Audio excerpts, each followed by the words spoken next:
નમસ્કાર મિત્રો. આજે અષાઢી બીજના આ પાવન પર્વ નિમિત્તે જ્યારે કચ્છી માડુઓનું નવું વર્ષ જ્યારે શરૂ થઈ રહ્યું છે, આ પવિત્ર દિવસે આજે આપણે અહીંયા મળેલા છીએ ત્યારે કચ્છી માડુઓ સહિત આપ સૌ લોકોને અષાઢી બીજની લખ લખ વધાયું. કોરોનાની મહામારીને લીધે આપણા બધાના જીવનમાં કંઈક ને કંઈક પરિવર્તન તો આવી જ ગયેલું છે અને એની અસર આપણને આપણા જીવનમાં આર્થિક ક્ષેત્રે, ધાર્મિક ક્ષેત્રે, વ્યવસાયિક ક્ષેત્રે, શૈક્ષણિક ક્ષેત્રે દરેક સ્તરે વર્તાય છે.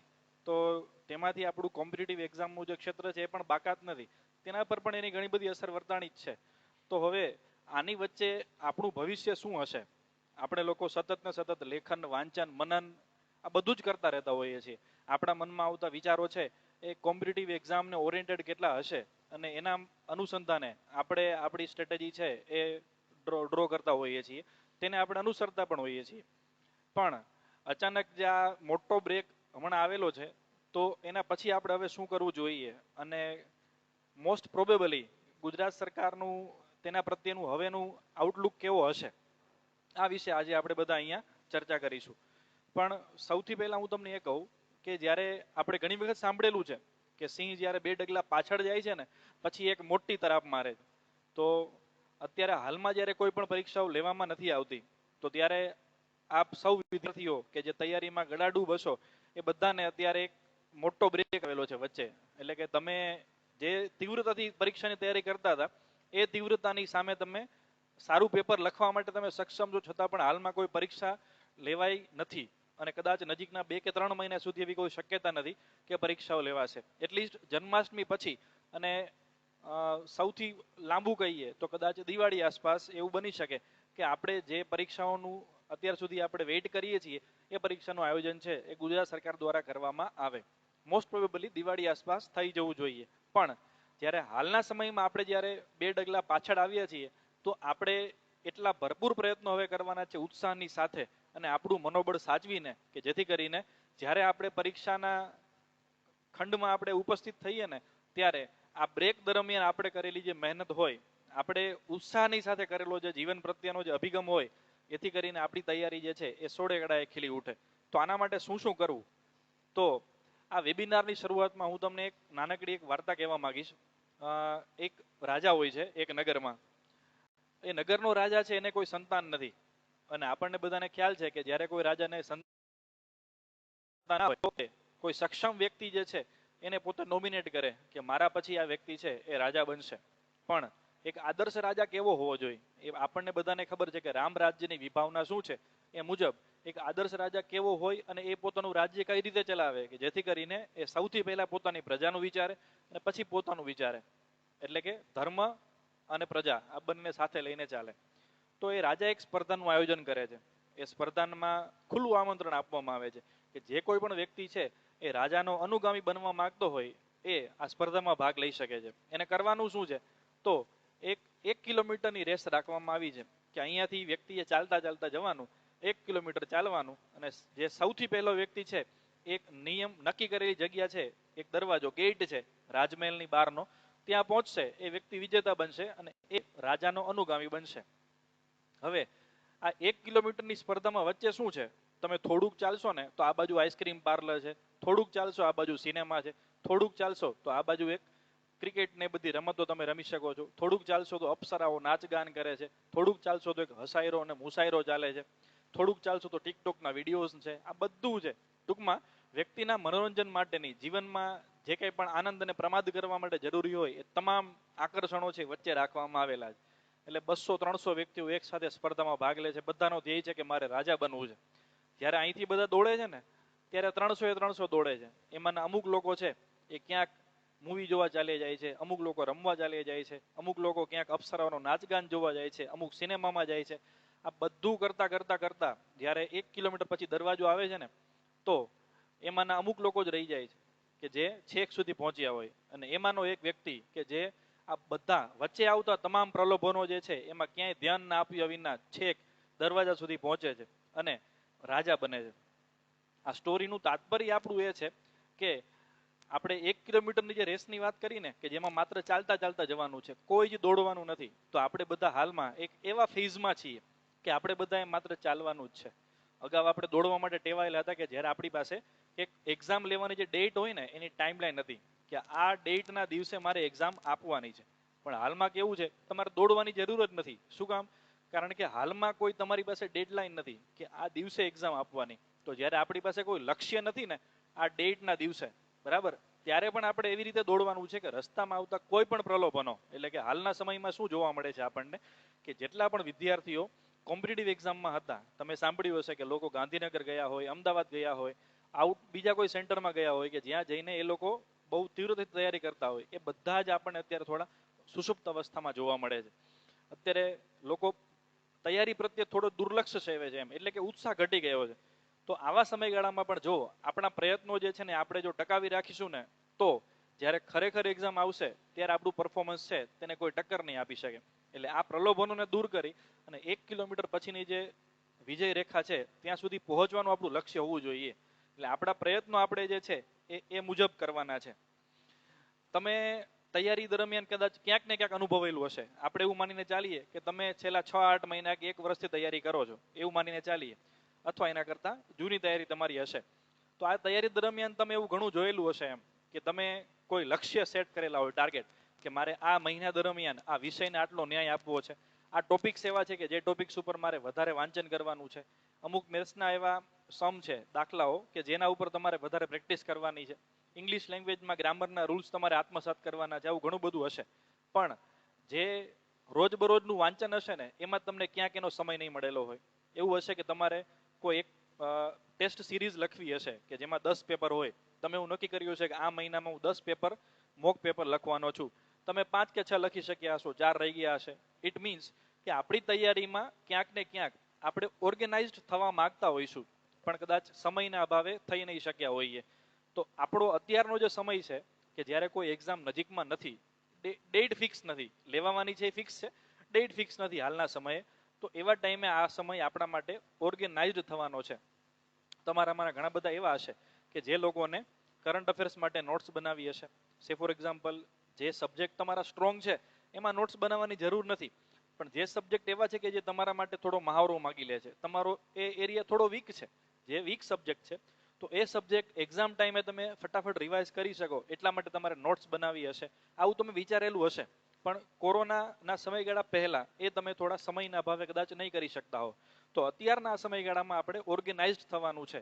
હું તમને એ ભારપૂર્વક એ શબ્દ વાપરું છું કે આપણી તૈયારીમાં આપણે ઓર્ગેનાઇઝ થવાનું છે. આપણે જે ઈચ્છીએ છીએ કે આટલું આટલું મારે જે તે સમયે કરવું હતું પણ સમયના અભાવે નથી કરી શક્યો, તો એ બધું જ આપણે અત્યારે કરી છૂટવાનું છે. એ તૈયારીના ભાગરૂપે કોઈ વાંચન કરવાની વાત હોય, મોક પેપર લખવાની વાત હોય, રિવિઝન કરવાની વાત હોય, કોઈ સિલેક્ટેડ બુક્સ, ખાસ કરીને ઐતિહાસિક વારસો છે, સાંસ્કૃતિક વારસા માટે કહેવા ઈચ્છું છું, તો એના માટે કરીને જે વધારે ઊંડાણપૂર્વક આપણે વાંચન કરવું પડે, સાયન્સ એન્ડ ટેકનોલોજી છે, આ બધાનું જે વાંચન કરવાનું, કે જે બધી બાબતો આપણે અગાઉ ક્યાંક ને ક્યાંક ભૂલી ગયા અથવા તો સમયના અભાવે છૂટી ગઈ હોય, એ બધું જ આપણે અત્યારે કરી છૂટવાનું છે કે જેથી કરીને આપણે સમયનો સદુપયોગ કરી શકીએ. નહીતર શું થશે કે આપણે જે વસ્તુ આપણને ઓલરેડી આવડે છે એ જ વસ્તુ ફરીથી વાંચન કરીશું ને તો સ્ટ્રોંગ થવાની, પણ જે ખરેખર નથી આવડતું એ ક્યારેય નહીં આવડે, અથવા એક્ઝામ ટાઈમે તો નહીં જ આવડે. આપણી પાસે 1 વર્ષ કે 2 વર્ષ હોય તો આપણી સ્ટ્રેટેજી એ મુજબની હોય, પણ હાલના તબક્કે હું તમને વ્યક્તિગત એવી રીતે સલાહ આપીશ કે આપણે એવું માનીને ચાલવું જોઈએ કે મારી પાસે 3 મહિના છે. તમે જે બિનસચિવાલય ક્લાર્ક કે પોલીસ કોન્સ્ટેબલ જાહેરાત આવે, અથવા તો ખાસ કરીને બિનસચિવાલય ક્લાર્ક જે છે એના ફોર્મ્સ ભરાઈ ગયેલા છે અને અમુક જીપીએસસીની પરીક્ષા છે એના ફોર્મ ભરાઈ ગયેલા છે, તો આપણે એવું માનીને ચાલીએ કે એ એક્ઝામ માટે તમે અત્યારે પ્રિપેરેશન કરો છો. તો આપણે એવું માનીને ચાલવું કે 3 મહિના પછી પરીક્ષા હોય તો એક્ઝામ માટેની તૈયારીની મારી તીવ્રતા કેવી હશે, તો 3 મહિના મુજબ તમે તૈયારી કરો, એવું માનીને ચાલવું. આપણે મનમાં એક ક્લોક સેટ કરવાની છે, ટાઈમલાઈન, કે 3 મહિના પછી એક્ઝામ હશે, બરાબર. ખરેખર નથી, આપણને બધાને ખબર છે, પણ આપણું મન છે ને એ આપણે નક્કી કરેલા નિર્ણયોને માનવા માટે ટેવાયેલું છે. એટલે આપણે એવું નક્કી કરીને ચાલવાનું છે કે 3 મહિના પછી પરીક્ષા છે. હવે 3 મહિના દરમિયાન તો કોઈને કોઈ નિવેડો તો આવી જ જવાનો છે, કારણ કે એનાથી વધારે તો કદાચ સમય હવે ન બગડવો જોઈએ, કારણ કે સરકારે ઓલરેડી અનલોક 1ની જાહેરાત, અનલોક 2ની જાહેરાત કરી દીધેલી છે. જો 1 સપ્ટેમ્બરથી શૈક્ષણિક કાર્ય શરૂ થઈ શકતું હોય તો એના 1-2 મહિના પછી પણ કદાચ એક્ઝામ્સ લેવાનું શરૂ થઈ જવું જોઈએ. આવી પૂર્વ ધારણા સાથે આપણે હવે તૈયારી વિશે વાત કરીએ છીએ. તો એવું નક્કી કરીને ચાલીએ કે 3 મહિનામાં એક્ઝામ છે એ લેવાઈ જશે. તો આ 3 મહિના દરમિયાન હું વાંચન કેવું કરું એ આપણે આપણું પોતાનું શિડ્યુલ બનાવવાનું છે. અહીંથી હું તમને કોઈ શિડ્યુલ બનાવીને આપું અને તમે ફોલો કરો એવું નહીં, પણ તમારી તૈયારી અત્યાર સુધી કયા સ્તરની છે અને હવે આપણે એને કયા સ્તર પર લઈ જવા ઈચ્છીએ છીએ એવું માનીને આપણે તૈયારી કરીશું. ખાસ કરીને હું બે ભાગ પાડી દઉં છું. બિન સચિવાલય ક્લાર્ક અલગ સેક્ટર એટલે કે ક્લાસ 3 એ આપણે અલગ લઈએ છીએ, અને કદાચ તમે જીપીએસસી ક્લાસ 1 2 કે સુપર ક્લાસ 3 એ કરતા હો તો એને આપણે અલગ લઈએ છીએ. જો તમે બિન સચિવાલય ક્લર્કની તૈયારી કરો છો તો તમને ખબર હશે કે ઓલરેડી એક વખત એક્ઝામ લેવાની, પેપર ફૂટવાની ને બધી ઘટનાઓ બની, અને ભગવાનની દયાથી આપણે બધા માટે સારું છે કે એક્ઝામ કેન્સલ થઈ છે અને એ એક્ઝામ હવે ફરીથી લેવાની છે. તો એ પૂરી પારદર્શકતા સાથે લેવાશે ફોર શ્યોર. તો હવે એ પેપરમાં તમારા માટે શું ખૂટે છે એ સબ્જેક્ટ્સની યાદી બનાવો. જે આવડે છે એ ઓલરેડી આવડે છે. જે આવડે છે તેનું રિવિઝન કરવા માટે આપણી પાસે 15 દિવસ કે 1 મહિનાનો સમય છે એ પૂરતો છે. પણ જે નથી આવડતું એના માટે આપણી પાસે 2 થી 2.5 મહિનાનો સમય છે એવું માનીને ચાલે કે જેમાં આપણે હવે મહારત હાંસલ કરવાની છે. એના ફંડામેન્ટલ શીખીને અથવા તો એની વધારે ને વધારે પ્રેક્ટિસ કરીને આપણે આગળ વધવાનું છે. જો તમે અત્યાર સુધી કોઈ મોક પેપર ન લખેલા હોય તો મોક પેપર લખવાના છે. વ્યક્તિગત રીતે હું તમને એવી સલાહ આપું છું કે બિન સચિવાલય ક્લર્ક જે છે તેના છેલ્લા 2 પેપર મુજબ એની જે ડિફિકલ્ટીનું જે સ્તર રહેલું છે એ મુજબ તમારે એવું માનીને ચાલવું જોઈએ કે એ ડિફિકલ્ટીના લેવલ મુજબ તમારે મિનિમમ 10 જેટલા મોક પેપર લખવાના, અને એ 10 મોક પેપર લખ્યા પછી તમને પોતાને સ્ટ્રોંગ પોઈન્ટ્સ કયા કયા છે, તમારા વીક પોઈન્ટ્સ કયા કયા છે, અને હવે તમારી સ્ટ્રેટેજી શું હોવી જોઈએ. આપણે અખતરા ભરપૂર કરવાના છે, પણ એ બધા જ અખતરા, બધી જ ભૂલો એ ક્લાસરૂમની બારે કરવાની. એકચ્યુઅલ પેપરમાં આપણે ભૂલ નથી કરવાની. સે ફોર એક્ઝામ્પલ મારું તમને શું કહેવાનું છે, આપણે 2017ની વાત કરીએ તો ઓપન કેટેગરી મેલ છે તેનું પુરુષોનું જે કટ ઓફ છે એ 109 આસપાસ હતું, અને ઓપન કેટેગરી ફિમેલ 2017 વાળી છેલ્લી બિન સચિવાલય તેનું કટ ઓફ છે કે 93 કે 94 આસપાસ હતું. હવે છેલ્લા 2 વર્ષ દરમિયાન 17 પછી 18 19 20 આ 2-3 વર્ષ દરમિયાન જે નવા કેન્ડિડેટ્સ ઉમેરાણા છે કે જે લોકો પણ હવે ગવર્મેન્ટ એક્ઝામ માટે પ્રિપેરેશન કરતા હોય, સામે બિન સચિવાલય ક્લર્કની જે ગૌણ સેવા પસંદગી મંડળ પેપર સેટ કરે છે તેનું ડિફિકલ્ટી લેવલમાં જે વધારો થયેલો છે, આ બધું જોતા આપણે એક નોર્મલ આપણે જો સંભાવનામાં જોઈએ ને કે આમાં શું હવે હોઈ શકે, તો એ મુજબ આપણે એવું માનીને ચાલીએ કે આમાં 10 થી 20% વધારો થઈ શકે. હું તમને કોઈ ડેડલાઇનમાં બાંધવા નથી માંગતો. હું તો એવું ઈચ્છું છું કે તમે બધા 200 માંથી 130 પ્લસ તો લાવવાના જ છો, પણ આપણો લક્ષ્યાંક શું હોવો જોઈએ, તો જે છેલ્લું કટ ઓફ છે તેનાથી 10 થી 20% વધારો. તો આપણે ઓપ્ટિમિસ્ટિક થઈને જ ચાલવાનું છે કે આપણને સારું રિઝલ્ટ મળશે જ એવી શક્યતા સાથે આપણે પ્રયત્નો કરીએ તો 20% વધારો થશે. એટલે 109 ની ઉપર 20% એટલે ઓલમોસ્ટ 22 જેવું થશે. 109 વત્તા 22 131 માર્ક થશે. એટલે ઓપન કેટેગરી મેલ જે છે તેના 131 માર્ક થશે. એટલે જે છેલ્લું કટ ઓફ છે એ છેલ્લા કટ ઓફમાં 10 થી 20% વધારો થઈને હવેનું ટાર્ગેટ આપણે સેટ કરીએ કે જેથી કરીને આપણને પ્રેક્ટિકલ કમ્પ્યુટર ટેસ્ટ છે એ આપવા મળશે જ એવી શક્યતા આપણે બાંધવાની છે. એમાં તો તમે બધા 99 95 90 એ પ્રકારના માર્ક પણ લાવી શકો છો જે કમ્પ્યુટર ટેસ્ટ છે, પણ જે 200 માર્કની રિટર્ન છે એમાં જ આપણે એટલો સ્કોર કરી દઈએ કે આપણે કમ્પ્યુટર ટેસ્ટ ઉપર વધારે આધાર ન રાખવો પડે. એટલે આટલો તમે ટાર્ગેટ મિનિમમ સેટ કરીને ચાલો. મિનિમમ આનાથી વધુ લાવશો તમે બેનિફિટ લઈ શકો છો તમારો પ્રેક્ટિકલ એજનો, પણ મિનિમમ આટલો સ્કોર તો આપણો એટલે કે 130 તો મિનિમમ આપણો સ્કોર થવો જ જોઈએ. હવે આનાથી આગળ વાત કરું તો હું તમને આ જે રિટર્નનો એટલે કે 200 માંથી તમે કેટલા માર્ક લઈ આવો છો એની વાત કરું તો એનું તમને એક ઉદાહરણ આપવા માંગુ છું. 2014માં જે જીપીએસસીની એક્ઝામ લેવાની પ્રિલિમ્સ, 16માં મેઇન્સ અને 17માં ઇન્ટરવ્યુ, એ એક્ઝામમાંથી હું તમને એક ઉદાહરણ આપવા માંગુ છું. એ એક્ઝામમાં એક વ્યક્તિ છે પ્રદીપ વસોયા. હવે એ વ્યક્તિનું ઉદાહરણ તમને શા માટે આપવા માંગુ છું, તો એમનો જે પોતાનો સ્કોર છે એ ઇન્ટરવ્યુમાં છે માત્ર 18 માર્ક્સ પોતાનો. હવે તમે જનરલી તમે જો ક્લાસ 1 2 ની પ્રિપેરેશન કરતા હશો તો તમને ખબર હશે કે 18 માર્ક્સ, આટલા માર્ક્સ જો તમને ઇન્ટરવ્યુમાં હોય તો તમે એવી કલ્પના ન કરી શકો કે તમારું નામ છે એ ફાઇનલ સિલેક્શનમાં હશે, બરાબર. પણ એ વ્યક્તિ ઇન્ટરવ્યુમાં 18 માર્ક્સ લાવવા છતાં પણ ફાઇનલ સિલેક્શનમાં પસંદગી પામેલ છે. 267 આસપાસ એમનો મેરિટમાં રેન્ક હતો. મેઇન્સ એક્ઝામમાં જ એટલો સારો સ્કોર કરેલો હતો કે ઇન્ટરવ્યુમાં 18 માર્ક મૂકવા છતાં પણ એમનું સિલેક્શન થયેલું હતું. એટલે આ ઘટનાથી મારું તમને કહેવાનું તાત્પર્ય એ છે કે તમે જ્યારે જીપીએસસી ક્લાસ 1-2 કરો છો ત્યારે એ કદાચ ગૌણ સેવાની બિન સચિવાલય કરો છો ત્યારે જેમાં 2 સ્ટેજ આવેલા છે, તો તમે રિટર્ન એક્ઝામમાં જ એટલો સ્કોર કરી દો કે તમારે નેક્સ્ટ સ્ટેજ છે એના પર આધાર રાખવો જ ન પડે. એટલે કદાચ કમ્પ્યુટર ટેસ્ટમાં તમારે 5-10 માર્ક ઓછા પણ આવે તો પણ ચાલી જાય અને તમારું નામ ફાઇનલ સિલેક્શન લિસ્ટમાં આવી જાય. એટલા માટે આપણે જે આપણી બિન સચિવાલયની એન્ટ્રન્સ પહેલી જ એક્ઝામ છે રિટર્ન 200 માર્કની, જેનું વેટેજ પણ સ્વાભાવિક રીતે વધારે છે. કમ્પ્યુટર ટેસ્ટનું વેટેજ 100 માર્ક, આનું 200 માર્ક. તો આપણે 200 માંથી જ એટલો સ્કોર કરી દઈએ કે આપણે 100 માર્કમાંથી કદાચ 80-90 આસપાસ પણ આવે છતાં પણ આપણે સિલેક્શન લિસ્ટમાં તો હોવા જ જોઈએ. આ રીતે આપણી સ્ટ્રેટેજી છે એ ડ્રો કરવાની છે. હવે રહી વાત જીપીએસસી ક્લાસ 1-2 ની. આપણે થોડું રીડિંગ બાબતે અત્યારે પછી જઈએ છીએ. જેવી રીતે ગૌણ સેવાના ટાર્ગેટની વાત કરી એમ ક્લાસ 1-2 પર જઈએ તો ક્લાસ 1-2 ની તૈયારી કરતા વિદ્યાર્થીઓ જે હશે એ બધાને પ્રિલિમ્સમાં મેઇન્સમાં બધું વાંચવું કે શું ન વાંચવું એ બધી ખબર જ હશે. એના પર આપણે નથી જતા. પણ હું તમને એમાં કહેવા એ માગીશ કે તમે હાલમાં જ્યારે તમને સમય મળેલો છે, એક્ઝામ જ્યારે આપણી અત્યારે હાલમાં નથી લેવાઈ રહી ત્યારે વધારે પ્રયત્નો આપણે છે રાઇટિંગ પર કરવા જોઈએ. એનું શું કારણ છે? તો જીપીએસસી ક્લાસ 1-2 માં પ્રિલિમ્સ છે એ માત્ર ક્વોલિફાઈંગ સ્ટેજ છે જેના માર્ક્સ ક્યાંય પણ કાઉન્ટ થતા નથી. જ્યારે મેઇન્સ છે એ રાઇટિંગ સ્કિલ ઉપર છે અને રાઇટિંગ સ્કિલના આધારે તમારું પ્રેઝન્ટેશન, તમારું કન્ટેન્ટ, તમારું આન્સર રાઇટિંગ, તમારું ડેપ્થ ઓફ નોલેજ, તમારું એનાલિટિકલ એપ્રોચ, આ બધું જ વણી અને તમે એક તમારો આન્સર ફોર્મ કરો છો અને એના આધારે તમે આન્સર લખતા હશો. પછી એનું મૂલ્યાંકન થાય, ઇન્ટરવ્યૂ થાય. તો એ મેઇન્સ જે છે એ 900 માર્કની છે અને પછી ઇન્ટરવ્યૂ 100 માર્કનું છે. તો અગેઇન ત્યાં પણ આપણા માટે મહત્વ જે છે એ મેઇન્સનું છે. તો મેઇન્સમાં મહત્વનું છે આન્સર રાઇટિંગ.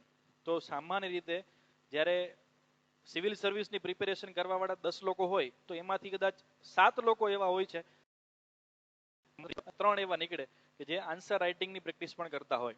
તો અત્યારે હું તમને સિવિલ સર્વિસની પ્રિપેરેશન કરતા એસ્પાયરન્ટ્સને હું એવું કહેવા માંગુ છું કે તમે લોકો હાલના સમયમાં જ્યારે તમારી પાસે થોડો સમય મળેલો છે તો એવા ટાઈમમાં તમે લોકો આન્સર રાઇટિંગ ઉપર વધુ ધ્યાન આપો, વધુ એના પર કેન્દ્રિત કરો, તમારું ફોકસ એના પર કરો વધારે પડતું કે તમે એનાલિટિકલ આન્સર રાઇટિંગ કેટલું કરી શકો છો. વધુ ને વધુ મેઇન્સ ઓરિએન્ટેડ આન્સર્સ. તમારી એક્ઝામમાં 5 માર્ક કે 10 માર્કના એક્ઝામ પેપર્સમાં ક્વેશ્ચન પૂછાતા હોય તો આપણે 5 માર્કના ક્વેશ્ચનનો મહાવરો કદાચ ઓછો કરીશું તો ચાલશે. પણ માનો કે 10 માર્ક કે 15 માર્કનો ક્વેશ્ચન પૂછાય છે તો વધારે પડતા ક્વેશ્ચન આપણે એના જ લખીએ. એટલે કે આન્સર રાઇટિંગ છે એવા જ ક્વેશ્ચનનું કરીએ. કારણ કે તમારી પાસે કન્ટેન્ટ જ્યારે વધારે હશે ને તો તમે એને શોર્ટમાં લખી શકશો. પણ આપણી પાસે કન્ટેન્ટ બહુ ઓછું હશે તો એને એલાબોરેટ કરવા માટે પછી આપણી પાસે કદાચ સારા શબ્દો, એટલા ક્વોલિટી નહીં હોય. એટલે આન્સર રાઇટિંગ ઉપર આપણે વધારે ફોકસ કરીએ જે લોકો સિવિલ સર્વિસ માટે પ્રિપેરેશન કરે છે. પ્રિલિમ્સ તમે કરી લેશો એનું મેરિટ ક્યાંય આપણા માટે એટલું બધું મહત્વનું નથી કારણ કે ક્વોલિફાય થવાનું. પણ મેઇન્સમાં આપણે જેટલું સારું આન્સર રાઇટિંગ કરીશું એટલો વધુ સ્કોર થવાનો છે. એટલે આપણો એપ્રોચ જે છે એ એના માટેનો તે હોવો જોઈએ. અગેન વચ્ચે હું બીજી એક વાત લેવા માંગુ છું કે અત્યારે હાલમાં ચોમાસાની સિઝન છે તો એને હું આની સાથે કનેક્ટ કરવા માંગુ છું કે ભાઈ આપણે જ્યારે તૈયારી કરીએ છીએ એમાં વચ્ચે ક્યાંક ક્યાંક ઝિગઝેગ કર્વ બને છે. ક્યારેક આપણી તૈયારી છે ટોચ ઉપર હોય, ક્યારેક આપણી તૈયારીમાં એક મોટો ગેપ આવી જાય. જેમ અત્યારે કોરોનાના લીધે બધા થોડા નિરુત્સાહ છે, પ્રિપેરેશનથી થોડા ડાયવર્ટ થયેલા છે. તો જેવી રીતે ખેડૂત છે એ વરસાદ આવવાની સાથે સાથે શું કરે છે, વરસાદ આવે વાવણી કરે, ફરી પાછો વરસાદ ના આવે તો એનું બીજ છે નિષ્ફળ જાય એટલે ફરી પાછી વાવણી કરવી પડે. તો આપણા જીવનમાં પણ એવું જ છે. આપણે ખેડૂત પાસેથી શીખવાનું છે કે આપણે જ્યારે તૈયારી કરીએ છીએ ને તો ક્યાંક આપણા પ્રયત્નો સારા હોય, આપણને લાગતું કે મારા પ્રયત્નો બેસ્ટ છે, પણ આપણું મનોવાંછિત રિઝલ્ટ આપણને ન મળે તો ત્યારે આપણે જેવી રીતે ખેડૂત એ ફરી વાવણી કરે છે તો એવી રીતે આપણે પણ ફરી પાછી એટલી જ મહેનત કરવાની છે, આપણા પ્રયત્નો એટલા જ વધારવાના છે. અને પછી જેવી રીતે ખેડૂતને પોતાનો મબલખ પાક મળે છે ને એમ આપણને પણ આપણા પ્રયત્નોના રિઝલ્ટ 100% મળશે.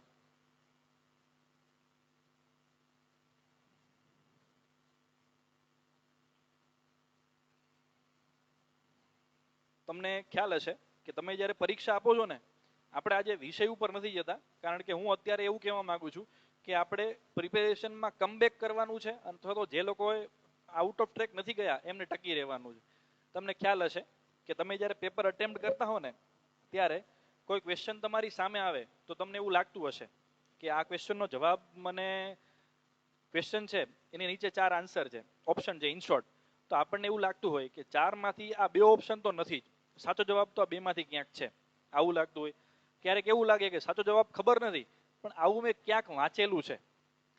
પછી ક્યારેક એવું લાગે કે ભાઈ આ ક્વેશ્ચન એક્ઝેક્ટ નથી આવડતો પણ મને આરબીઆઈના ગવર્નર કોણ છે એવું પૂછ્યું ને એ મને નથી ખબર, પણ આરબીઆઈના ગવર્નર 100% ને બનાવવામાં આવ્યા આવું ક્યાંક કરંટ અફેર્સમાં હતું. ઇન શોર્ટ તમને સાચો જવાબ ખબર ના હોય પણ એને કનેક્ટેડ કંઈક તમારા માઇન્ડમાં હોય. તો મારું તમને કહેવાનું તાત્પર્ય એ છે કે આજે જે એક્ઝામમાં આવું થાય છે ને તો એ આપણા દ્વારા થયેલી એક નાનકડી ભૂલ છે. હવે કોઈ વ્યક્તિ પહેલી વખત ભૂલ કરે ને એમાંથી શીખે ને એ હોશિયાર છે, પણ એક વખત ભૂલ કરીને પાછી બીજી વખત કરે તો એ મૂર્ખ ગણાય. તો આપણે શું કરવાનું છે કે અત્યારે જે આપણી પાસે થોડો વધારે સમય છે, એક્ઝામ નથી એટલા માટે, તો આવી કઈ કઈ ભૂલ છે જે આપણે કદાચ ભૂતકાળમાં કરી છે કે જેના લીધે આપણે માર્ક્સ ગુમાવવા પડેલા હોય. અત્યારની કોમ્પિટિટિવ એક્ઝામનું જે ફિલ્ડ છે એ મુજબ આપણને ખબર છે કે આપણા માટે 1 માર્ક અને અડધા માર્કનું પણ મહત્વ કેટલું છે. તો આવી નાની ભૂલ આપણી પોતાની કઈ છે એ આપણે ફાઇન્ડ આઉટ કરવાની છે. એનો સમય આપણી પાસે અત્યારે છે ઓલરેડી એટલા માટે. તો એવી ભૂલો કઈ કે જ્યાં આપણે ક્યાંક થોડી કચાશ રહી ગઈ હોય અને 1 માર્ક આપણે ગુમાવવો પડ્યો હોય, અથવા તો કદાચ વધારે માર્ક્સ પણ ગુમાવવા પડ્યા હોય. મેથ્સ કે રીઝનિંગ છે એના અમુક ચેપ્ટર્સ એવા હોય કે જેમાં એક દાખલો ગણવામાં આપણે એટલો સમય વેડફી દીધેલો હોય એકચ્યુઅલ એક્ઝામમાં કે જેથી કરીને મેથ્સના કે રીઝનિંગના બીજા 5 કે 7 ક્વેશ્ચન અટેમ્પ્ટ કરવાના રહી ગયા હોય. તો હવે આપણે એ પ્રકારના ક્વેશ્ચન કાં તો એનો મહાવરો કરવાનો છે ને કાં આપણે એ ફાઇન્ડ આઉટ કરવાનું છે કે જો આ પ્રકારનો ક્વેશ્ચન મારી સામે આવશે તો એને હું સૌથી છેલ્લે ન્યાય આપીશ, વચ્ચે એને નહીં લઉં, જેથી કરીને ફરીથી મારો ટાઈમ છે એ ત્યાં સ્પેન્ડ ના કરવો પડે. એટલે આવી કઈ બાબત છે કે જે તમે ભૂતકાળમાં ક્યાંક તમે અનુભવી હોય એ થોડું તમે ફાઇન્ડ આઉટ કરી લો, જેથી કરીને એ ભૂલ હવે આપણે ક્યાંય ન કરીએ. બીજું એક તમને હું સારો રસ્તો આપવા માંગુ છું કે જે મેં પોતે પણ અપનાવેલો. જ્યારે મેં શરૂઆત કરી 2012માં પ્રિપેરેશનની, તો ત્યારે જે બાબતો અઘરી લાગતી હોય ને અમને, એટલે કે વાંચન દ્વારા સીધી સરળ રીતે ન સમજાય, ઇન શોર્ટ સે ફોર એક્ઝામ્પલ કોન્સ્ટિટ્યુશન, જે લોકો સૌ બધાએ અનુભવેલું હશે કે તમે જ્યારે તૈયારીની સૌથી પહેલા શરૂઆત કરી ત્યારે બંધારણ વાંચ્યું ને તો બંધારણ વાંચીને તમને એવું થતું હશે કે આ બંધારણમાં આ કલમમાં આ અનુચ્છેદમાં આવી સમજણ આપેલી છે પણ હવે આમાં કેવા શું માગે છે. સે ફોર એક્ઝામ્પલ કે મૌલિક અધિકારો છે એ દરેક નાગરિકને મળેલા છે. રાજનીતિના માર્ગદર્શક સિદ્ધાંતો એ દરેક રાજ્યને એક વિશિષ્ટ રાજ્યનો દરજ્જો મળેલો હોય તેને પણ અને સામાન્ય રાજ્ય બંનેને મળેલા છે. પણ આપણને સહજ પ્રશ્ન એ થાય કે આ રાજનીતિના માર્ગદર્શક સિદ્ધાંતો એટલે શું? એટલે કે એ શબ્દ પહેલી વખત સાંભળીને આપણને ઇન્ટરપ્રિટ કરવાનું ન ફાવે. આવા જે પ્રકારના પ્રશ્નો અથવા જે પ્રકારનું એવું કન્ટેન્ટ છે કે જે પહેલી દ્રષ્ટિએ સમજાતું નથી, એ કદાચ કરંટ અફેર્સ પણ હોઈ શકે, વારસો પણ હોઈ શકે, સાયન્સ એન્ડ ટેકનોલોજી પણ હોઈ શકે, કોઈ પણ ટોપિક હોઈ શકે. તો અત્યારના સમયમાં જ્યારે આપણા મિત્રો અને આપણે બંને સમયનો એક આપણી પાસે એક ગેપ છે ત્યારે એવું કરી શકીએ કે આ પ્રકારના ટોપિક્સ ઉપર આપણે અઠવાડિયે અથવા તો 3-4 દિવસે એક વખત મળી એના પર ડિસ્કશન કરી શકીએ. સે ફોર એક્ઝામ્પલ તમે પોતે વાંચો છો કે રાજનીતિના માર્ગદર્શક સિદ્ધાંતો, તમારો મિત્ર પણ વાંચે છે રાજનીતિના માર્ગદર્શક સિદ્ધાંતો, અને તમે 3-4 દિવસે એક વખત મળો છો અને પછી તમે બંને ભેગા મળીને અથવા 3-4 મિત્રો કે 5-6 જે પ્રિપેરેશન માટે સિરિયસ લોકો હશે એવા, તો એ બધા લોકો મળશે ને ત્યારે જે ડિસ્કશન થશે તો એ ડિસ્કશનને અંતે શું થશે કે તમને એક વખત વાંચન કરવાથી જે યાદ નહીં રહે ને, એક હેલ્ધી ડિસ્કશનને અંતે તમને 100% યાદ રહી જશે. એટલે આપણે એ કરવાનું છે કે આવું ડિસ્કશન આપણે ફ્રૂટફુલ બને એટલા માટે આપણું વાંચન છે એ થોડું વધારે ડેપ્થમાં હોવું જોઈએ. એટલે એ ડેપ્થમાં વાંચન કરીને પછી જો આપણે મળીશું તો ત્યારે જે આદાન પ્રદાન થશે માહિતીનું એ એવું હશે કે જ્યારે એકબીજા મનમાંથી ક્યારેય ભૂસાવાનું નથી. એટલે એ પ્રકારના પ્રયત્નો આપણે કરી શકીએ. સે ફોર એક્ઝામ્પલ અત્યારનું એક ઉદાહરણ આપવા માંગુ છું કે તમે આજે જો ન્યૂઝમાં આજના જ ન્યૂઝમાં તમે સાંભળ્યું હશે કે ગુજરાત રાજ્યમાં એક વ્યક્તિ એવો છે કે જેણે એક ક્ષારયુક્ત જમીન જે હતી, આપણને બધાને ખબર છે ભૂગોળમાં ભણેલા છીએ કે ભૂગોળમાં જમીનના જે પ્રકાર છે એ મુજબ ક્ષારયુક્ત જમીન જો હોય તો એમાં સારો પાક લઈ શકાતો નથી. તો એ ખેડૂતે શું કરેલું છે કે ક્ષારયુક્ત જમીનમાં એણે ખારેક વાવી અને ત્યાં એણે ખારેકનો મબલક પાક આ વખતે લીધેલો છે. તો આ ઉદાહરણ આપણને એવું કહેવા માંગે છે કે જ્યારે જે કામ બીજા માટે અશક્ય હોય એવું જ્યારે ટેગ લાગેલું હોય ને તો એ કરવા માટે તમે સક્ષમ છો, 100% સક્ષમ છો, પણ એના માટે તમારા પ્રયત્નો જે છે એ ભરપૂર હોવા જોઈએ. તો આ ભરપૂર પ્રયત્નો કરવા માટેનો આ આજનો આપણા પાસે સમય છે.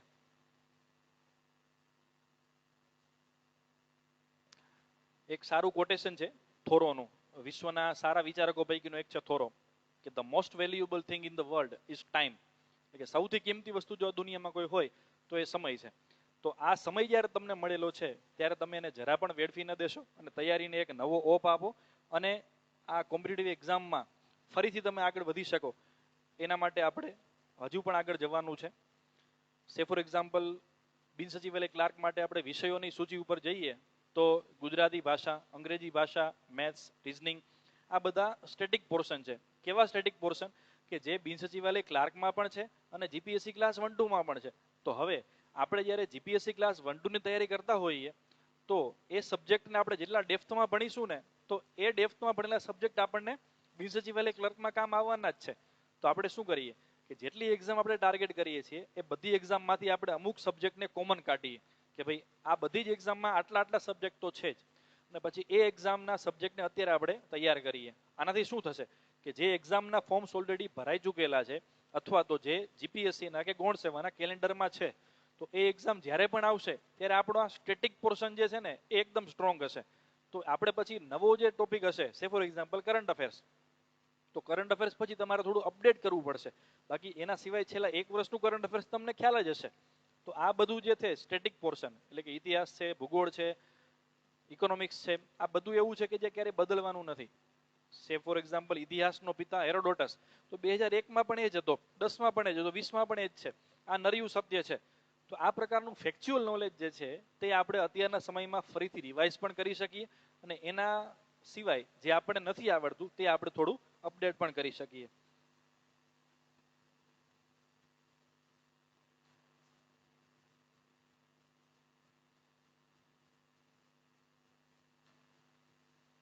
ઘણા બધા વિદ્યાર્થીઓને ક્યાંક ક્યાંક જ્યારે મળેલા હોય ત્યારે એમનો સૌથી મહત્વનો પ્રશ્ન જે પૂછવામાં આવે એવો હોય કે કેટલી કલાકનું વાંચન કરવું.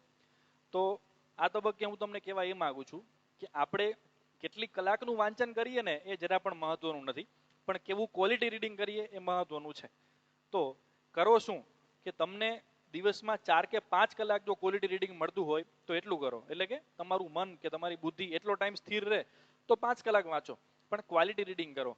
10 કે 12 કલાક વાંચ્યા પછી પણ જો આપણને એટલું સારું યાદ ન રહેતું હોય તો એટલો બધો સમય આપણે એમાં વેડફીએ એ જરા પણ યોગ્ય નથી. માટે રીડિંગ છે એ 3 કલાક કરો કે 5 કલાક કરો, પણ કન્ટિન્યુ કરો. એટલે કે એવું નહીં કે આજે આપણે 6-7 કલાક વાંચી નાખીએ, આવતીકાલે 2 કલાક, પરમ દિવસે 1 કલાક. તો અનિયમિતતા છે એ તમારી તૈયારીને ક્યાંક ને ક્યાંક ડિસ્ટર્બ કરશે. એટલે આપણે કરવાનું એ છે કે પ્રિપેરેશનને આપણે એકદમ સ્ટ્રીમલાઇન કરવાની છે. નિયમિતતા એ સફળતા માટેનો સૌથી પહેલો મંત્ર છે. એટલે જો 5 કલાક રીડિંગ કરો કે 6 કલાક કરો તો દરરોજ એક નિયમિત તમારું ટાઈમ ટેબલ બનાવીને ચાલો. અત્યારે આપણે એવું નથી કહેતા કે તમારે શું વાંચવું શું ન વાંચવું, આ બુક્સ વાંચો, પેલી બુક્સ વાંચો, એવું ડિસ્કશન આપણે નથી કરતા. એ તમને ઓલમોસ્ટ મળી જ રહેવાનું છે. કૃષ્ણ ફાઉન્ડેશનમાંથી પણ મળી રહેશે, અન્ય પણ ઘણા એવા આપણી પાસે સ્ત્રોત છે કે જ્યાંથી આવું કન્ટેન્ટ મળી રહે. પણ એ વાંચવા માટેનો આપણો એટીટ્યુડ કેવો હોવો જોઈએ ને એ સૌથી વધુ મેટર કરે છે. માટે આપણે આ પ્રયત્નો જે છે ને તીવ્રતા વધારવાની છે. જો તમને ખ્યાલ હોય તો સ્પોર્ટ્સ છે, એમાં ખાસ કરીને ક્રિકેટ આપણા બધાની સૌથી પ્રિય રમત. તો એમાં એવું કહેવાય છે કે જ્યારે તમે પ્રેક્ટિસ નથી કરતા ને પછી તમે જ્યારે મેદાન પર ઉતરો છો તો તમે એ ગેમમાં સફળ નથી થવાના. તમારી ફિટનેસ પર તમારે ધ્યાન આપવું પડે છે. સારી ગેમ માટે તમારે સતત પ્રેક્ટિસ કરતા રહેવું પડે છે. તો જ તમે એ મેચને સારી રીતે તમે ન્યાય આપી શકશો.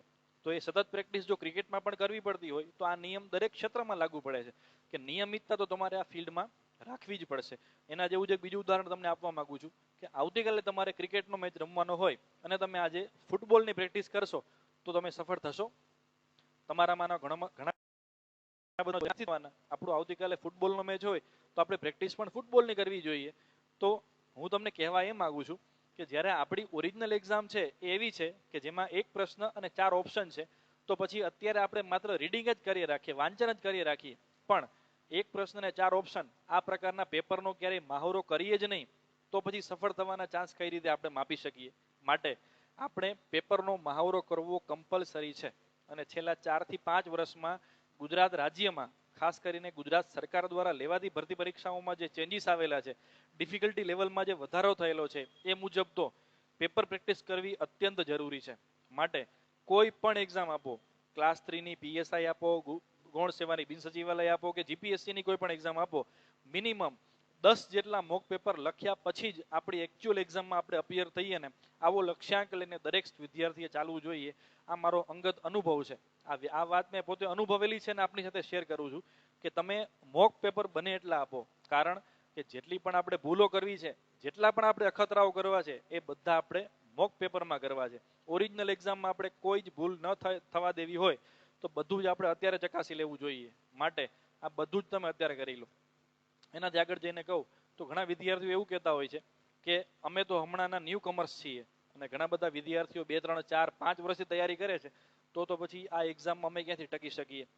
તો તમને ખબર હશે, બહુ સારી પંક્તિ છે કે હરિયલ ઘરે ન હોય અને ફળિયામાં કુંજલ ફરે, એની વયની વાતું ન હોય કેહર બચ્ચાને કાગડા.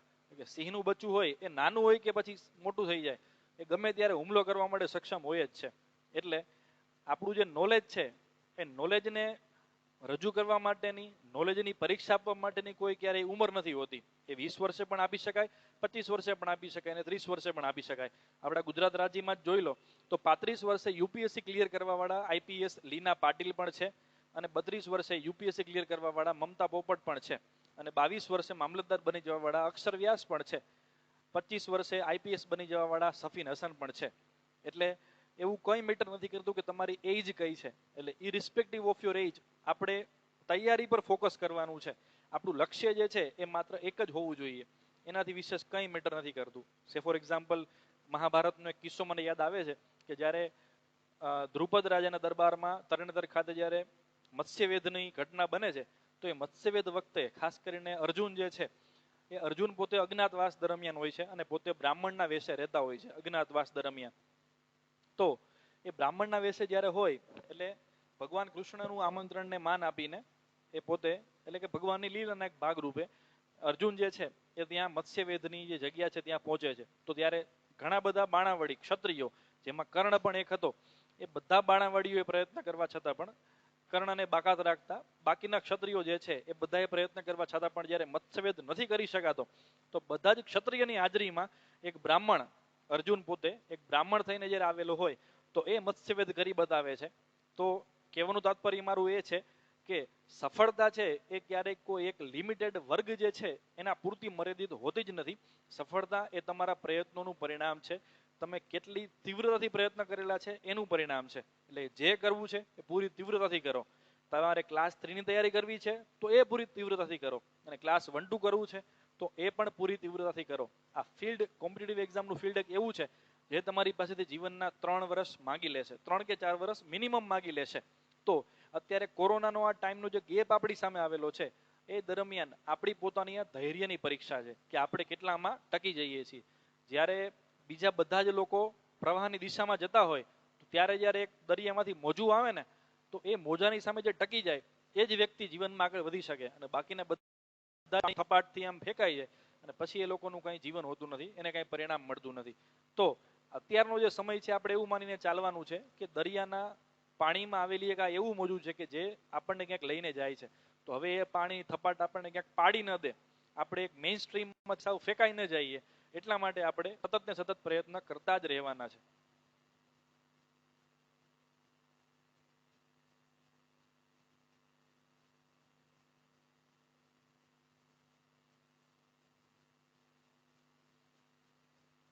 આપણા જે કૃષ્ણ પરમાત્મા જે છે, એ કૃષ્ણ પરમાત્માનું એક બહુ મહત્વનું વાક્ય છે કે આપણે બધાને એક આખું વાક્ય છે પણ આપણે બધાએ અડધું જ સાંભળેલું છે કે પરિવર્તન એ સંસારનો નિયમ છે. આ બધાએ સાંભળેલું હશે, પણ આખું વાક્ય એવું છે કે પરિવર્તન એ સંસારનો નિયમ છે અને પરિવર્તન દ્વારા મળતા પરિણામો એ આ સૃષ્ટિના આભૂષણ છે. બરાબર? તો અત્યારે જે પરિવર્તન આવેલું છે કે આપણે બધાએ ક્યાંય મળી શકતા નથી, ક્લાસીસ ચાલતા નથી, બધા લોકો ઘરે રહીને ઓનલાઈન તૈયારી કરે છે, આ બધું પરિવર્તન છે. પણ આ પરિવર્તનના ભાગરૂપે જે લોકો ટકી ગયા છે, બરાબર, એ બધા ટકી ગયેલા લોકો પ્રયત્નો એટલા બધા કરે કે જેથી કરીને એ પોતે હવે અગાઉ ટકી શકે અને એના પરિણામો જે છે ખૂબ જ સારા હોય. અને બીજો એક મુદ્દો હું હવે એ કહેવા માંગુ છું કે જીપીએસસીના જે રિઝલ્ટ આવેલા છે છેલ્લા 2 વર્ષ દરમિયાન, એમાં મારી સાથે પણ ઘણા બધા લોકો એવા કોન્ટેક્ટમાં છે, ઘણા વિદ્યાર્થીઓ પણ એવું માનતા હોય છે કે આપણી જે મેઇન્સ જે છે તેમાં જે લોકો ઇંગ્લિશમાં આન્સર રાઇટિંગ કરે છે એમને જ સારો સ્કોર થાય છે, ગુજરાતીમાં આન્સર રાઇટિંગ કરે તો સારો માર્ક મળતા નથી. પણ એમાં અને એક્ઝામની એ પેટર્નમાં પણ હવે ઘણા પરિવર્તન આવી ગયેલા છે. જીપીએસસીમાં દિનેશ દાસાસારે ઘણા એમાં એફર્ટ્સ પોતે પણ કરેલા છે. તો તમે ખબર હશે કે જે મમતાબેન પોપટ હમણાં છેલ્લે ગુજરાતમાંથી સારો એવો રેન્ક લઈને પાસ થયેલા છે યુપીએસસી 2018માં, એમનો 34મો રેન્ક છે સમગ્ર ભારતમાં યુપીએસસીમાં, અને એમણે પોતાની મેઇન્સ પણ ગુજરાતી માધ્યમમાં જ આપેલી હતી. તો આ બધી બાબતો જોતા હું તમને એવું કહેવા માંગુ છું કે જેમાં આપણે પોતે આન્સર રાઇટિંગમાં કમ્ફર્ટેબલ હોઈએ, ગુજરાતી ભાષામાં આપણને જો સારું કન્ટેન્ટ પીરસતા આવડતું હોય તો ગુજરાતી ભાષામાં જ મેન્સ લખવી જોઈએ. આપણે કન્ટેન્ટ આપણી પાસે ગુજરાતી મીડિયમ પૂરતું જ હોય અને આપણે ઇંગ્લિશ મીડિયમમાં લખવા માટે કમ્ફર્ટેબલ ના હોય, છતાં પણ જો આપણે ઇંગ્લિશ મીડિયમમાં જ મેન્સ લખવાનો આપણો આગ્રહ રાખીએ તો એવું બની શકે કે આપણા એક્સપેક્ટેડ રિઝલ્ટ આપણને ના મળે. એટલે સિવિલ સર્વિસની પ્રિપેરેશન કરતા લોકોને હું એવું કહેવા માંગુ છું કે બને ત્યાં સુધી જે મીડિયમમાં તમે આન્સર લખવા માટે કમ્ફર્ટેબલ છો, તમે મૌલિકતાથી એ કન્ટેન્ટને એલાબોરેટ કરી શકો છો, એ મીડિયમમાં એક્ઝામ આપો, મેઇન્સ નહીં. અને ક્લાસ 3 વાળાને એવું કહેવા માંગુ છું કે આ સમયમાં શક્ય એટલા તમારા ફંડામેન્ટલ્સ છે તેને સ્ટ્રોંગ કરો. શક્ય તેટલા જે વિષયો તમારા ભૂતકાળમાં તમને નબળા લાગતા હતા એ બધાની વધુ ને વધુ પ્રેક્ટિસ કરો. ફંડામેન્ટલ તો સ્ટ્રોંગ હોવા જ જોઈએ. જે સેક્શન એવા છે કે જે તમને સારો સ્કોર કરાવી શકે, જેમ કે ગુજરાતી અને અંગ્રેજી, ગ્રામર, પછી સાહિત્ય છે, મેથેમેટિક્સ અને રીઝનિંગ છે, આ બધા જ સબ્જેક્ટ એવા છે કે જે એનો સિલેબસ જે છે એને ફિક્સ છે, એની બહાર કંઈ જવાનું, સિવાય કે ડિફિકલ્ટી લેવલ ક્વેશ્ચન છે, જેમ કે કૂટ પ્રશ્ન છે, સીધો પ્રશ્ન છે, એ બધું બદલી શકે, પણ એ તમારા માટે રોકડિયા માર્ગ છે.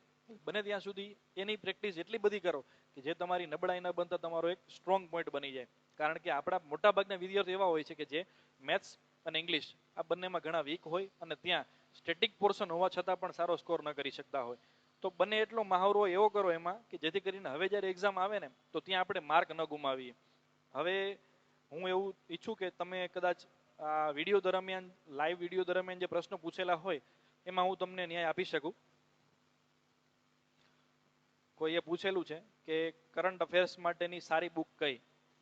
તો સૌથી પહેલા તો હું તમને એ કહેવા માંગીશ કે કરંટ અફેર્સ જે છે એ દરેક એક્ઝામ મુજબ એની ડેપ્થ છે એ અલગ અલગ હોઈ શકે. આપણે બે રીતે વાત કરીએ, ક્લાસ 3માં શું અને ક્લાસ 1-2માં શું. ક્લાસ 3 માટે તમે જ્યારે કરંટ અફેર્સની વાત કરો છો તો હમણાં સુધી જે ડિફિકલ્ટી લેવલ રહેલું છે ક્લાસ 3નું એ મુજબ ગુજરાત સરકારની પરીક્ષાઓ માટે તમે શું કરો તો એક સારું ગુજરાતી ન્યૂઝપેપર, જેમાં હું તમને બે નામ આપું છું, એક નવ ગુજરાત સમય અને એક દિવ્ય ભાસ્કર, આ બેમાંથી કોઈ પણ એક ન્યૂઝપેપર રીડ કરો. એ સિવાય ઝી ન્યૂઝ કરીને એક ચેનલ આવે છે, તેમાં દરરોજ રાત્રે એક સારો પ્રોગ્રામ આવે છે ડીએનએ, ડેઇલી ન્યૂઝ એનાલિસિસ, એ તમે સાંભળો. એનાથી તમને ફાયદો એ થશે કે રોજ બરોજ સમગ્ર ભારતમાં બનતી ઘટનાઓ જે છે એનો સાર તમને ટૂંકમાં 1 કલાકમાં મળી જશે. આ સિવાય દરરોજ તમે જે ન્યૂઝ વાંચો છો એમાંથી તમને મહત્વના લાગતા જે ન્યૂઝ હોય, એટલે કે કેવું થશે કે તમે જ્યારે ન્યૂઝપેપર 20 દિવસ, 25 દિવસ, 1 મહિના સુધી કન્ટિન્યુ વાંચશો ને પછી તમારી એક આઈસાઇટ ડેવલપ થશે કે આ ન્યૂઝ મારા માટે ઇમ્પોર્ટન્ટ છે. તો તમારી જે આઈસાઇટ ડેવલપ થઈ એ મુજબ તમે એ ન્યૂઝની એક નોટ બનાવો. 20 મિનિટનું કામ છે ડેઇલી. કરંટ અફેર્સમાં આજના ઇમ્પોર્ટન્ટ પોઈન્ટ્સ કયા, અને એક્ઝામ ટાઈમે એને રિવાઇઝ કરો. એટલે દરરોજ આ રીતે કરંટ અફેર્સ તમે ન્યૂઝપેપરમાંથી અને ન્યૂઝ સાંભળીને જે તમે કરો છો, અને પછી મેગેઝિન રીડ કરો. બેમાંથી એક સારું હોઈ શકે, સોરી 3 અવેલેબલ છે, લેટેસ્ટ ફેક્ટ છે, વર્ડ ઇનબોક્સ છે અને યુવા છે. આ 3માંથી કોઈ પણ એક, આપણે 3 નથી કરવાનું, કોઈ પણ એક કરવાનું છે. એ મેગેઝિન રીડ કરો. એટલે દરરોજ તો તમે કરંટ અફેર્સ કરો જ છો, પણ મહિને એકવાર આવતા મેગેઝિન દ્વારા તમે તમારું કરંટ અફેર્સ છે તેને વધારે એનરીચ કરો છો. એટલે કરંટ અફેર્સ માટે આ રીતે તમે રીડ કરો. આ સિવાય અઠવાડિયે એક વખત તમારા જે કલીગ્સ હોય, પ્રિપેરેશન કરવા વાળો જે વર્ગ છે, એ પૈકીના 4 કે 5 લોકો સાથે બેસી અને કરંટ અફેર્સનું ડિસ્કશન કરો, ક્વેશ્ચન આન્સર કરો એકબીજાને. આની સાથે સાથે કરંટ અફેર્સ સાથે જોડાયેલી નાનામાં નાની બાબત છે ને એ યાદ રાખવાનો પ્રયત્ન કરો, કારણ કે ક્વેશ્ચન ક્યાંથી આવશે એ ખબર નથી. હું તમને એક ઉદાહરણ આપું તો 2013-14ની બિન સચિવાલયમાં તમે યાદ રાખજો કે જન્માષ્ટમીના 1 કે 2 દિવસ અગાઉ સુરેશ દલાલનું મૃત્યુ થયેલું, અને એક્ઝામ જે છે એ જન્માષ્ટમીના 3-4 દિવસ પછી હતી. તો 6 દિવસ પહેલા બનેલી ઘટના સુરેશ દલાલનું મૃત્યુ, અને એક્ઝામમાં પેપરમાં એક ક્વેશ્ચન હતો કે મોજાને ચીંધવા સહેલા નથી, આ વાક્ય કોનું છે, એટલે કોની કૃતિનું છે? જવાબ આવે છે સુરેશ દલાલ. એમની કૃતિ જે છે એમાં જ આવે છે કે મોજાને ચીંધવા સહેલા નથી. એટલે હું એવું કહેવા માંગુ છું કે આપણે એવા જરા પણ વેમમાં ના રહીએ કે એક્ઝામની જે ડેટ છે ને એના 1 મહિના અગાઉથી કરંટ અફેર્સ વાંચવાનું બંધ. આવું નહીં. આપણે એવો જ પ્રયત્ન કરવો કે એક્ઝામના આગલા દિવસે પણ જે કરંટ અફેર્સમાં આવે છે ને તે બધું જ આપણે રીડ કરીએ. એટલે કોઈ એક સારો ન્યૂઝપેપર વાંચો, દરરોજમાં થોડા ન્યૂઝ જુઓ, ગુજરાતના પણ જુઓ અને ભારતના પણ જુઓ. ગુજરાતના ન્યૂઝ તમે ગુજરાતી માહિતી ખાતું છે ત્યાં પણ વાંચી શકો છો અને ડીડી ગિરનાર પર પણ જોઈ શકો છો. આ હું આગ્રહ તમારા માટે એટલા માટે રાખું છું કે આ બંને ગુજરાત સરકારના પોતાના સ્ત્રોત છે, એટલે એનો ડેટા ક્યાંય ખોટો નહીં હોય. એટલે ન્યૂઝપેપર વાંચો છો, ન્યૂઝ જુઓ છો અને મહિને તમે એક મેગેઝિન વાંચો છો. બસ આટલું કરશો ને એટલે તમારો કરંટ અફેર્સનો પોર્શન તો ઘણો સ્ટ્રોંગ હશે. અને હું તો કહું છું કે કરંટ અફેર્સ તો હંમેશા સ્ટ્રોંગ હોવું જ જોઈએ, કારણ કે એ તમારા માટે સૌથી મહત્વનો એક્ઝામમાં સ્કોર કરવા માટેનો એક સબ્જેક્ટ છે કરંટ અફેર્સ. બીજો પ્રશ્ન છે કે પીએસઆઈમાં તૈયારી કરવા બાબત. તો મિત્રો પીએસઆઈ માટે એવું થયેલું છે કે છેલ્લા 2 વર્ષ દરમિયાન આ ભરતી માટે જે રૂલ્સ છે એ ચેન્જીસ ક્યાંક ને ક્યાંક થયેલા હોવાનું ક્યાંક ને ક્યાંક ધ્યાનમાં આપણે આવેલું છે સચિવાલયમાં નોકરી દરમિયાન. તો બને તો પીએસઆઈ માટે અત્યારે ફિઝિકલી તૈયાર રહો અને મેઇન્સ આવી શકે એવું માનીને ચાલો. બરાબર, એવું બની શકે કે આ વખતની પીએસઆઈની ભરતીમાં પહેલું સ્ટેજ છે એમસીક્યુ લેવલનું હોય, ફિઝિકલ પણ હોય અને પછી મેઇન્સનું આન્સર રાઇટિંગ પણ હોય. કારણ કે એવા ઇન્ટરવ્યૂ તો તેમાં છે નહીં, એટલે બની શકે કે આન્સર રાઇટિંગ હોય. પણ અત્યારે તો એવું માનીને ચાલીએ આપણે કે પીએસઆઈ માટે તમે ફંડામેન્ટલી સ્ટ્રોંગ રહ્યો છો ગુજરાતીમાં, ઇંગ્લિશમાં, લોમાં અને જીએસમાં, 4 પેપરમાં. તો તમારા માટે જે કાયદો છે એ કાયદો એક લિમિટેડ સબ્જેક્ટ છે, એ તમે કદાચ એક્ઝામ ટાઈમે કરશો તો ચાલશે. એના સિવાય ગુજરાતી ભાષા, અંગ્રેજી ભાષા અને જીએસ આ ત્રણે તો સ્ટેટિક પોર્શન છે જ, કે જે બીજા બધામાં પણ છે અને પીએસઆઈમાં પણ છે. આપણે ગૌણ સેવાની બિન સચિવાલય ક્લાર્કની ડિફિકલ્ટી લેવલને પીએસઆઈ સાથે કમ્પેર ન કરી શકીએ, પણ જીપીએસસી ક્લાસ 1-2 સુધીનું લેવલ કરીએ તો કદાચ પીએસઆઈ સુધીની પરીક્ષા તો આપણે પાસ કરી જ શકવાના છીએ. એટલે એવું માનીને ચાલીએ કે ડિફિકલ્ટી લેવલ જો વધી જશે ને તો પણ આના કરતાં બધું તો નહીં જ હોય. એટલે હાલમાં તમે દરરોજ ફિઝિકલ એક્સરસાઇઝ કરો, એટલે કે દર 2 દિવસે એક વખત ગ્રાઉન્ડ કરો, આવી મારી સલાહ છે. 2 દિવસે એક વખત તમે ગ્રાઉન્ડ કરી શકો અને સતત તમે પ્રિપેરેશનમાં બન્યા રહો. લો છે લો એ તમે એન્ડ ટાઈમે કરશો તો ચાલશે, એના સિવાયનો પોર્શન અત્યારથી તમે સ્ટ્રોંગ કરતા જાઓ. હું એવું સલાહ આપું છું તમને કે પીએસઆઈ માટે તમે છેલ્લા 10 વર્ષ દરમિયાન લેવાયેલી ભરતી પરીક્ષાઓ જેટલી પણ છે, કે ગુજરાત સરકારમાં પોલીસની પીએસઆઈની ભરતી પરીક્ષા હોય કે નશાબંધી પીએસઆઈ હોય કે વાયરલેસ પીએસઆઈ હોય, એના બધા જ પેપર્સ જે છે એ આન્સર સહિત, એટલે કે એમસીક્યુ જે પૂછેલો હતો એ એમસીક્યુ એનો સાચો જવાબ શું છે એ સુધીનું બધું તમે રીડ કરી લો, જેથી કરીને મારું માનવું એવું છે કે 2020ના એન્ડ સુધીમાં ગુજરાત પોલીસ દ્વારા પીએસઆઈની ભરતીનું નોટિફિકેશન જે છે એ આવી જવું જોઈએ અને સાથે એએસઆઈનું પણ આવી જવું જોઈએ. કેટલી સંખ્યામાં હશે એ કહી ના શકાય, પણ એટલું તો ચોક્કસ કહી શકાય 2020માં નોટિફિકેશન આવી જશે ચોક્કસપણે. પછીનો પ્રશ્ન છે કે ટાઈમ ટેબલ કઈ રીતે બનાવવું. તો હું તમને એવું કહીશ કે તમે એવું માનીને ચાલો, હું મારું પોતાનું ઉદાહરણ પહેલા આપું છું કે હું ક્લાસ 1-2 જ્યારે કરતો અને અત્યારે જ્યારે હું ક્લાસ 1 બનેલો છું ત્યારે પણ જ્યારે યુપીએસસી કરું છું તો મારે સવારે 11 થી સાંજના 6 સુધી મારી જોબ હોય છે. તો હું એવું મારું પ્લાનિંગ કરું છું કે મને સવારમાં 3 કલાક મળી રહે અને સાંજે 2 કલાક મળી રહે, 5 કલાકનું રીડિંગ અને પછી 1 કે 1.5 કલાક મને આન્સર રાઇટિંગ માટે મળી રહે. તો સવારે હું 6 વાગે ઉઠી જાઉં છું, 7 કે 7:30 વાગે હું રીડિંગ કરવા બેસી જાઉં. સે ફોર એક્ઝામ્પલ સવારના 7-7:30 મેં ઇકોનોમિક્સ હાથમાં લીધું, ઇકોનોમિક્સ, તો 7:30 થી લઈને 9:30 આ 2 કલાક હું ઇકોનોમિક્સ રીડિંગ કરું છું. 9:30 વાગે હું ન્યૂઝપેપર અને કરંટ અફેર્સ જોઈ લઉં છું, પોણી કલાક સુધીમાં કે 1 કલાક સુધીમાં. એટલે સવારમાં મેં 2 કલાક માટે એક સબ્જેક્ટ રીડ કર્યો, પછી મેં 1 કલાક માટે કરંટ અફેર્સ રીડ કર્યું. આવું શા માટે? તો હું તમને એવું કહીશ કે તમારી તૈયારીમાં તમને જે લક્ષ્યાંકો એવા લાગતા હોય કે જે અઘરા છે, તો એ અઘરા લક્ષ્યાંકોને પહેલા લો. એટલે ઇકોનોમિક્સ છે, માનો કે મારું થોડું વીક છે, તો હું શરૂઆત મારી ઇકોનોમિક્સથી કરીશ સવારે. પછી હું કરંટ અફેર્સ ઉપર આવીશ, કારણ કે કરંટ અફેર્સ મને વાંચવું બહુ ગમે છે. પછી હું 11 વાગે જોબ પર જતો રહું છું, તો જોબ પર હોઉં ત્યારે હું બપોરે અડધી પોણી કલાક માટે હું કરંટ અફેર્સમાં બીજું કંઈ નવું છે કે નહીં એ જોતો રહું.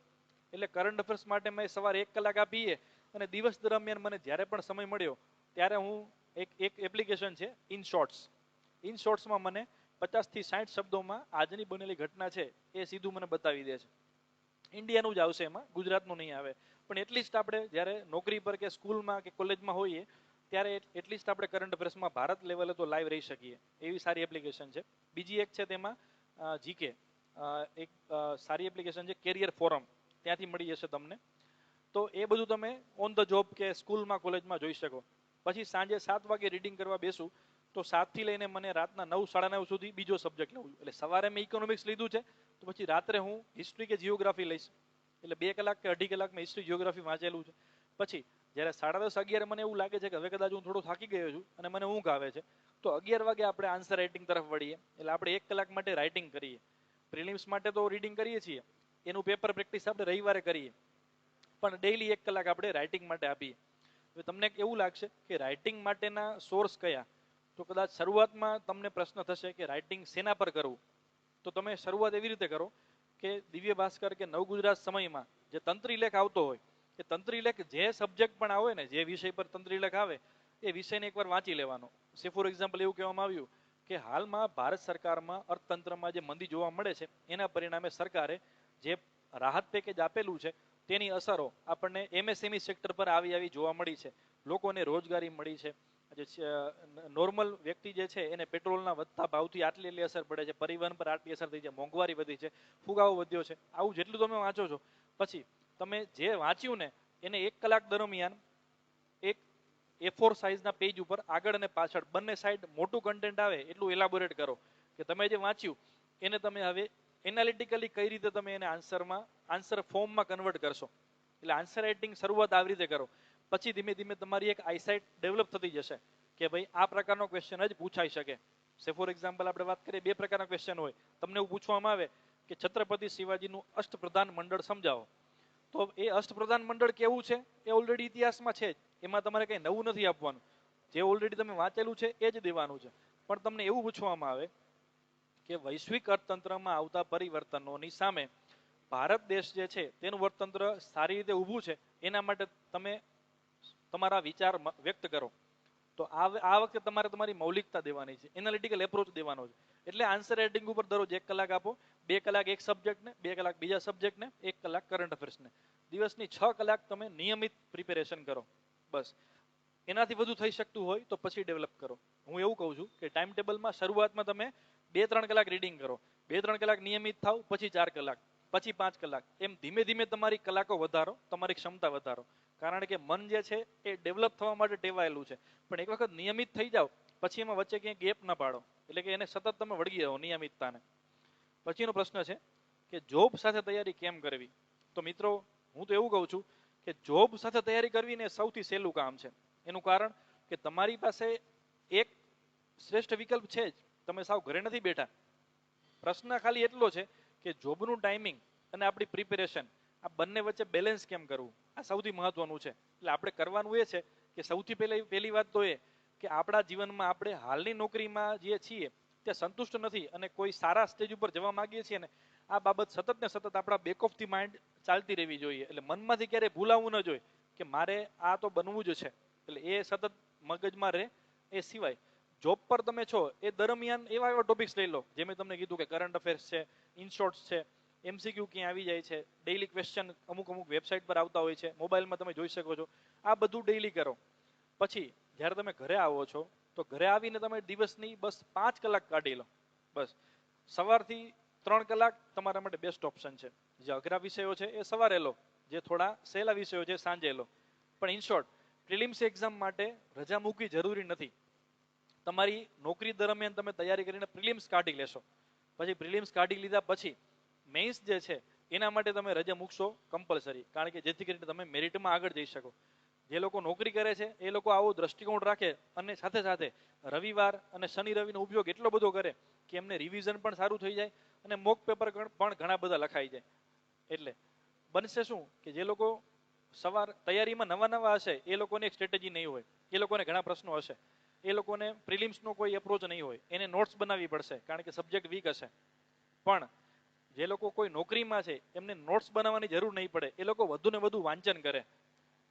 એટલે મારો આગ્રહ એવો છે કે તમે બધા આ રીતે આગળ વધો જીવનમાં. સમયના અભાવે તમારા દ્વારા પૂછાતા દરેક પ્રશ્નનો જવાબ હું આપી શકું એમ હાલમાં સક્ષમ નથી. પણ એક પ્રશ્ન છે, sir I am in second year of computer engineering, how do I start my preparation in starting phase, my current age is 19. કોઈ હું તમને અગાઉ પણ કહી ચૂક્યો છું કે તમારી એજ ગમે તેટલી હોય એનાથી કોઈ ફરક નહીં પડે. શરૂઆતમાં અત્યારે તમે જો જે ઉંમરમાં છો, જે વ્યક્તિ આ પ્રશ્ન પૂછેલો છે એને હું એવું કહું છું કે અત્યારે તમે શરૂઆત કરો બેઝિક રીતે ન્યૂઝપેપર રીડ કરીને. દરરોજ ન્યૂઝપેપર રીડ કરો, ન્યૂઝ જુઓ, ધીમે ધીમે આદત પાડો. એની સાથે સાથે એનસીઆરટીની બુક્સ જે છે એ હવે દરેક ભાષામાં અવેલેબલ છે. ગુજરાતીમાં પણ અને ઇંગ્લિશમાં પણ. એટલે તમને જે ભાષા અનુકૂળ આવતી હોય, હિન્દીમાં પણ છે, એટલે તમને જે ભાષા અનુકૂળ આવતી હોય એ એનસીઆરટીની વેબસાઇટ પર જઈને ડાઉનલોડ કરો અને ધીમે ધીમે ઇતિહાસ, ભૂગોળ, વારસો આ બધું જ ધીમે ધીમે રીડ કરવાનું શરૂ કરી દો. એટલીસ્ટ તમારું એન્જિનિયરિંગ પૂરું થાય ત્યાં સુધીમાં એનસીઆરટીની બુક્સ તમારી કમ્પ્લીટ થઈ ચૂકી હોય. જે બેઝિક બુક્સ છે, નવનીત જનરલ નોલેજ, લ્યુસેન્ટ જીકે, આ બધું તમે ઓલમોસ્ટ રીડ કરી ચૂકેલા હોય.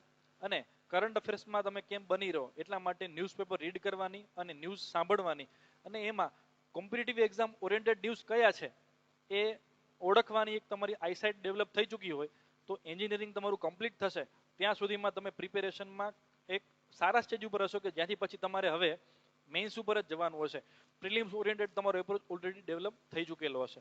એટલે સ્ટેટિક પોર્શન અત્યારે કરી લો જ્યાં સુધી તમારું એન્જિનિયરિંગ પૂરું ન થાય ત્યાં સુધીમાં. પછી છે કે 12 સાયન્સમાં 94% સાથે હાલ ડીઆઈસીટીમાં ગાંધીનગર એન્જિનિયરિંગના બીજા વર્ષમાં છું અને કોલેજ સાથે તૈયારી કરવી જોઈએ કે પૂરી થયા પછી પહેલા વર્ગ 3ની તૈયારી કરવી કે વર્ગ 1-2ની.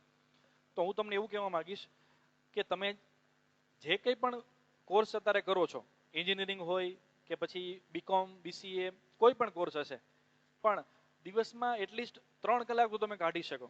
એટલે ગ્રેજ્યુએશનનું આપણું જે ચાલે છે શિક્ષણ એના અભાવે આપણે કંઈ નથી કરવાનું, પણ એ એજ્યુકેશનની સાથે સાથે અત્યારે 2 કે 3 કલાક રીડિંગ કરી અને આપણે કોમ્પિટિટિવ એક્ઝામમાં બની રહેવાનું છે. પહેલો પ્રશ્ન તમારો એવો છે કે કરવી જોઈએ? મારો જવાબ છે કે હા, ચોક્કસપણે કરવી જોઈએ. એન્જિનિયરિંગ કરો છો પણ સાથે સાથે આ 2 કલાક માટે બસ આને સમય આપો, રીડિંગ કરો. પછીનો પ્રશ્ન છે કે અત્યારે શું કરવું, વર્ગ 1-2 કે વર્ગ 3? તો મારી સલાહ એવી છે કે વર્ગ 1-2ને ટાર્ગેટ કરીને અત્યારે પ્રિપેરેશન શરૂ કરો અત્યારે.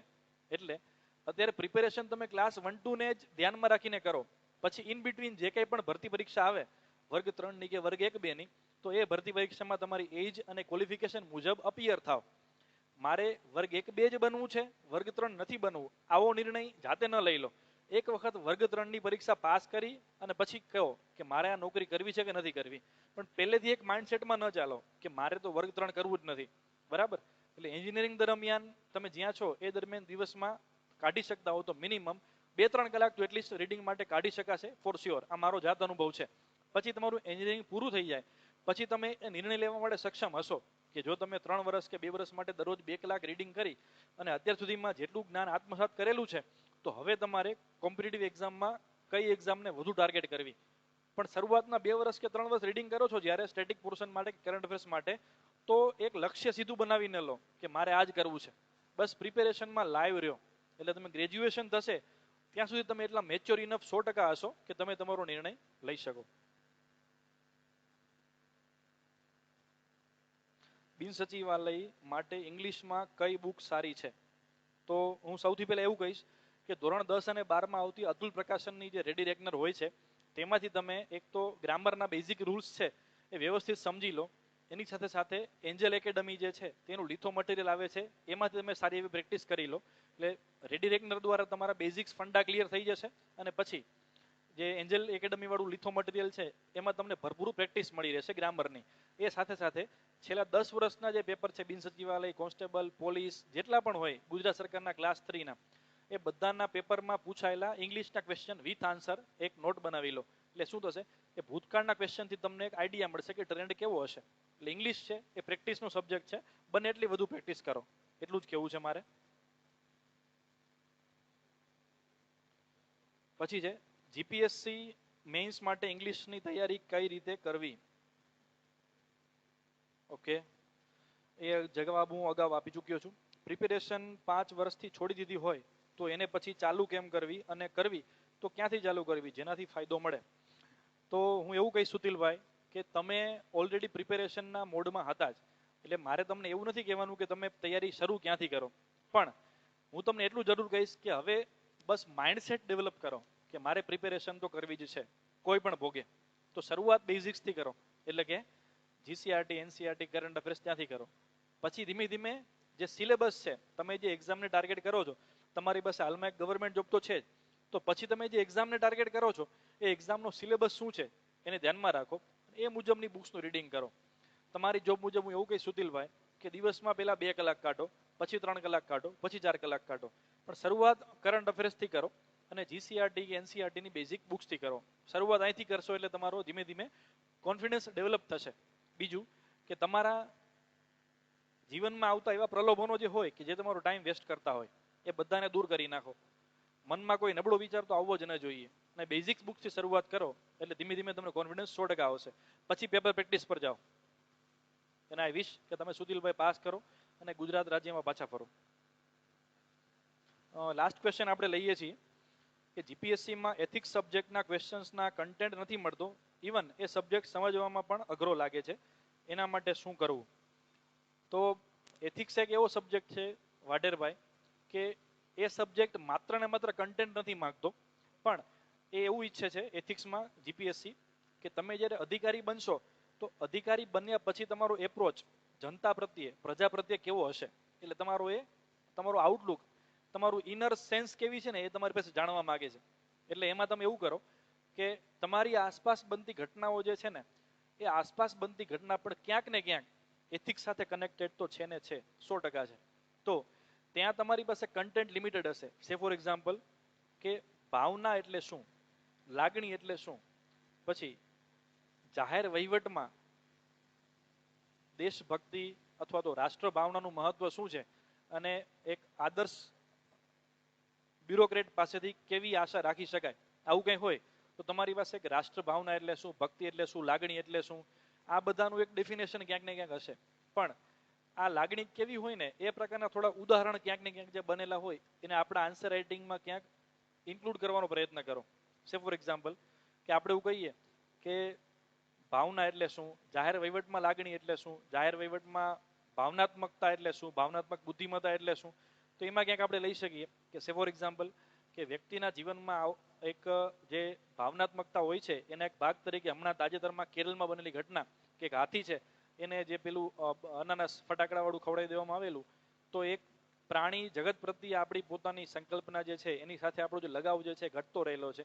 તો આદર્શ બ્યુરોક્રેટ કેવો હોય કે જેને પ્રાણી સાથે, પ્રાણી સૃષ્ટિ સાથે, કુદરત સાથે, બધા સાથે કંઈક ને કંઈક લાગણી હોય. એટલે ઇન શોર્ટ મારું કહેવાનું તાત્પર્ય એ છે તમને કે એથિક્સમાં ખાસ કરીને માત્ર કન્ટેન્ટને એકને વળગી ન રહો. કન્ટેન્ટ ઓરિએન્ટેડ જે ઘટનાઓ તમારી આસપાસ બને છે એને તમારા આન્સરમાં વણી લેવાનો પ્રયત્ન કરો. કારણ કે તેનો કોઈ ફ્રેમ્ડ આન્સર નથી જીપીએસસીના પેપરમાં.